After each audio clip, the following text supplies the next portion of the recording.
भी हो, एकांत की स्टडी जरूरी है। चाहे तो वो लाइब्रेरी में करो, चाहे वो घर के कोने में करो, लेकिन जब भी स्टडी करो एकांत में करो, ग्रुप में मत करना, याद रखना। ग्रुप होगा सिर्फ एंटरटेनमेंट के लिए, पढ़ाई हमेशा एकांत में होती है बच्चों।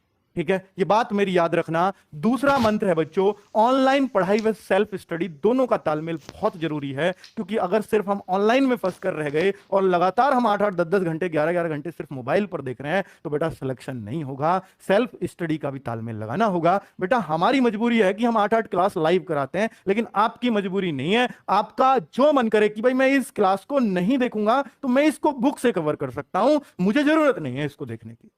तो बच्चों हम क्यों लाइव करा रहे हैं फिर इतना? क्या सबके लिए नहीं करा है? नहीं, बच्चे को अपनी स्ट्रेंथ पहचाननी है। क्योंकि हमारे पास, देखिए बच्चा, हम कुछ चीज छोड़ नहीं सकते, क्योंकि हमारे पास इसको भी पढ़ने वाला बच्चा है, उसको भी कुछ इसको पढ़ेगा कुछ उसको। लेकिन आप क्या करते हो, सब कुछ पढ़ रहे हो। तो बेटा सब कुछ अगर आप पढ़ सकते हो तो वो तो बेस्ट ही है, लेकिन अगर उसकी वजह से सेल्फ स्टडी नहीं कर पा रहे हो तो फिर वो बहुत नुकसानदेह है। ठीक है, कोई नहीं बताएगा इतनी ईमानदारी से इन सारी बातों को, मैं आपको इसलिए बता रहा हूं क्योंकि मुझे आप लोगों से सिलेक्शन चाहिए। ठीक है बच्चों, तो ऑनलाइन पढ़ाई करो, बहुत अच्छी चीज है, लेकिन साथ में सेल्फ स्टडी इसलिए जरूरी है बच्चों कि ऑनलाइन पढ़ाई करते रहने से, सिर्फ पढ़ाई करते रहने से, क्लास देखते रहने से सिलेक्शन नहीं होता। जब तक अपने दिमाग में ना उतारो, और दिमाग में उतरती है चीजें सेल्फ स्टडी से। तो बच्चों दोनों का तालमेल प्लीज बना के रखना। मैं ये मानता हूं मैक्सिमम मैक्सिमम मैक्सिमम 5 से 6 आवर क्लास ऑनलाइन लेनी चाहिए, इससे ज्यादा नहीं लेनी चाहिए। ठीक है, और अगर 5-6 आवर्स ऑनलाइन ले रहे हो तो बेटा 5 आवर्स की सेल्फ स्टडी भी चाहिए, जो बुक से हो सकती है, नोट्सों से हो सकती है। ठीक है, फिर सर कैसे करें, क्लास तो ज्यादा है। तो बेटा आप उस सब्जेक्ट को छोड़ो जिसको आप बुक से कर सकते हो।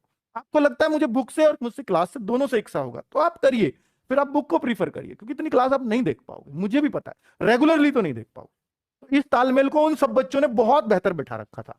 सब में ये बात कॉमन थी बच्चों कि सबका ऑनलाइन पढ़ाई फिक्स, इतनी क्लास करनी है, और सबका सेल्फ स्टडी फिक्स कि इन क्लास के बाद मुझे ये प्रैक्टिस करनी है। ठीक है बच्चों, आगे बात करता हूं बेटा मॉक टेस्ट। ये ऐसा कोई बच्चा नहीं था कल जो सिलेक्शन के बालक आए, सेलेक्ट होके जो दिल्ली पुलिस में जो आए हमसे बात करने मिलने, तो उनमें कोई ऐसा बच्चा नहीं था जिसने मॉक टेस्ट ना दिए हों, मेरे ना दिए हों, किसी और के दिए हों, पर दिए हों।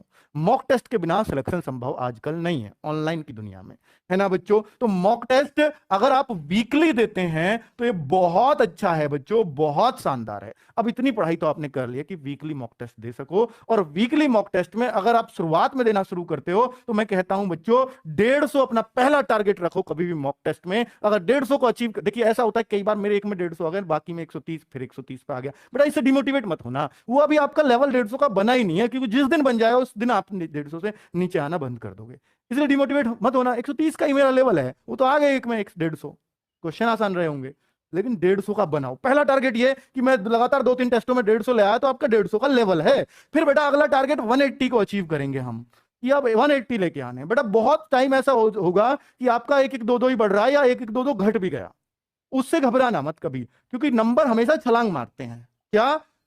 जो आपके मार्क्स है ना, वो कभी भी ऐसे नहीं बढ़ते, 1 बढ़ा है 2 बढ़ा है कभी 3 बढ़े हैं, वो छलांग मारते हैं बच्चों। हो सकता है 150 155 बहुत दिन से चल रहे हैं, फिर बच्चों अचानक से ऐसा उछाल आएगा, हो सकता है 170 75 180 तक आप स्टेबल कर जाओ। ठीक है, क्योंकि आप अपनी गलतियों से बहुत सीखते हो। पता है क्यों होता है वो? क्योंकि आप 150 जब ला रहे हो ना, तो आप आते हुए सवालों को बहुत ज्यादा गलत कर रहे हो, बहुत ज्यादा। फिर थोड़ा और कम होंगे अगले मॉक टेस्ट में, फिर 150 आए, फिर लेकिन आते हुए चीजें कम गलत होनी शुरू हो जाएंगी। गलत तो 180 वाले के भी होंगे, 220 वाले के भी होंगे, आते हुए वो खत्म नहीं होते, लेकिन वो कम हो जाते हैं। जितनी गलतियां कम करोगे, आती हुई चीजों को गलत कम करोगे, तो बेटा नंबर बढ़ते चले जाएंगे। बस यही सीखना होता है मॉक टेस्ट से। 180 आ जाए, फिर अगला टारगेट 200, और फिर 220, और लगातार 3 टेस्टों में आप 220 लेते चले आए, तो आप सिलेक्शन के 100% दावेदार बन गए बच्चों। ठीक है, तो इस तरह से आपको अपना टारगेट अचीव करना। लड़कियों का टारगेट अंतिम 200 प्लस होना चाहिए। ठीक है बच्चों, तो अब मैं ये मॉक टेस्ट में बच्चों आप लोगों के लिए टैलेंट ग्रुप बनाने वाला हूं।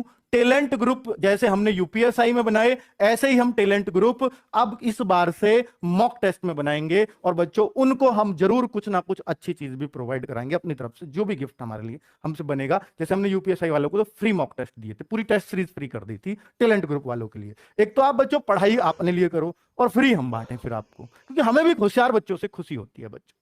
ठीक है, तो टैलेंट ग्रुप बनना शुरू होगा, उसमें हमारे सजेशंस भी आपको मिलेंगे साथ साथ।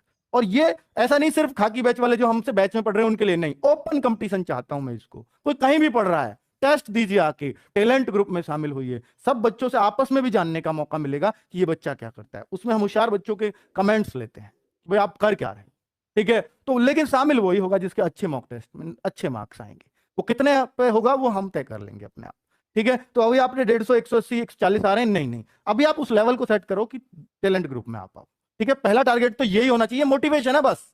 ये नहीं सोचो टैलेंट ग्रुप में आ गए तो मेरा सिलेक्शन नहीं तो नहीं होगा, ऐसा नहीं है। ये सिर्फ मोटिवेशन है कि आप टैलेंट ग्रुप के लिए मेहनत करो, आप वैकेंसी के लिए नहीं, पहले टैलेंट ग्रुप के लिए मेहनत करो। ये मोटिवेशन देना चाहता हूं मैं इस बात से आपको, ठीक है, क्योंकि मुझे आपका सिलेक्शन चाहिए। आगे बच्चों, लड़की का चक्कर, ये बच्चों बाबू भैया लड़की का चक्कर, ये बहुत बुरा चक्कर है बच्चों। और ये जो बच गया बेटा, इन पांचों मंत्र में, सिलेक्शन के मंत्रों में ये सब कुछ निकल के आया है। क्योंकि आपने देखा होगा अक्सर कमेंट्स में कि बच्चे लोग, किसी लड़की ने कमेंट कर दिया ना, तो उसका भैया, उसके हाय पूजा, हाय बबीता, हाय सीमा, हाय रीना। लेकिन अगर कोई पप्पू, कोई कोई मतलब कोई और राहुल, कोई पंकज ऐसे कमेंट कर रहा है तो उसमें नहीं होता हाय पंकज, हाय राहुल, नहीं, ये होता है लड़कियों का कमेंट है तो निश्चित तौर पर आप करते हो इसलिए आपको हंसी आ रही है, जो हंस रहा है सब करते हैं, ये निश्चित तौर पे बात है, ठीक है बच्चों। तो ये चीज किसी में नहीं थी उनमें। अब किसी में हो भी चलो मन चला, मैंने मान लिया, लेकिन उसने अपनी पढ़ाई से नहीं हटने दिया, ध्यान इस पर रहा, तो हो सकता है कोई लिमिटेड उसमें, बहुत लिमिटेड उसमें।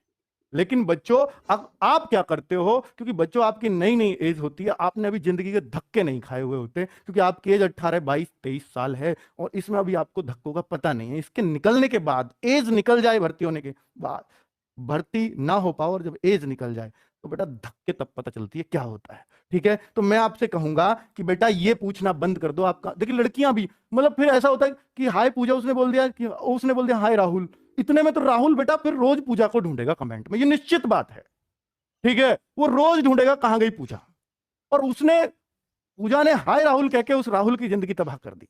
मैं उस पूजा से भी कहना चाहूंगा, तो आप प्लीज लड़कों को ये हाय वाय ना बोलें, वरना उसने एक पोस्ट तो आपने वैसे ही कम करवा दी उसकी, है ना। वो कहीं बेचारा लग लगा जाता, लेकिन आपने उसको खत्म करवा दिया। तो बच्चों ये मैं निश्चित तौर पे कह रहा हूं कि ये चीजें ना आपको खत्म ही करनी पड़ेंगी, तभी सिलेक्शन होगा। क्योंकि अगर हाय के बाद अगर हाय जवाब आ जाता है ना, तो अगला पॉइंट ये होगा, हम भी लाइव कमेंट पढ़ते हैं कि आप कहां से हो। अगला ये होता है, अगर पूजा ने हाय राहुल बोल दिया तो राहुल का अगला सबका कॉमन है कि पूजा आप कहां से हो।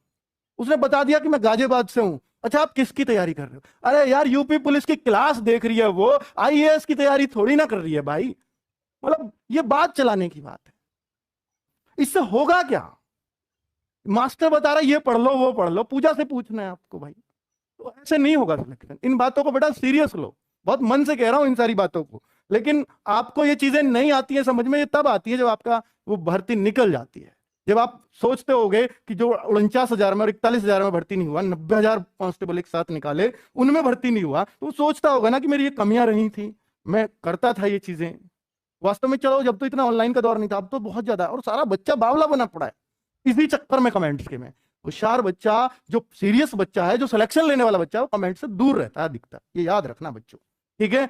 डेडिकेशन ये तो अद्भुत मिलता है सिलेक्शन वाले बच्चों में, डेडिकेशन तो अद्भुत मिलेगा। चाहे कितना भी हाय पूजा, हाय सरिता, हाय राहुल कुछ भी हो जाए, वो अपने लक्ष्य से नहीं भटकता। उसको हमेशा याद रहेगा कि भैया पहले यूपी पुलिस है, बाद में होती रहेगी, देखी जाएगी, ये तो बस ऐसे ही पूछ लिया मैंने। बेटा वो जो चीज है ना, वो डेडिकेशन नहीं छूटना चाहिए किसी भी परिस्थिति में।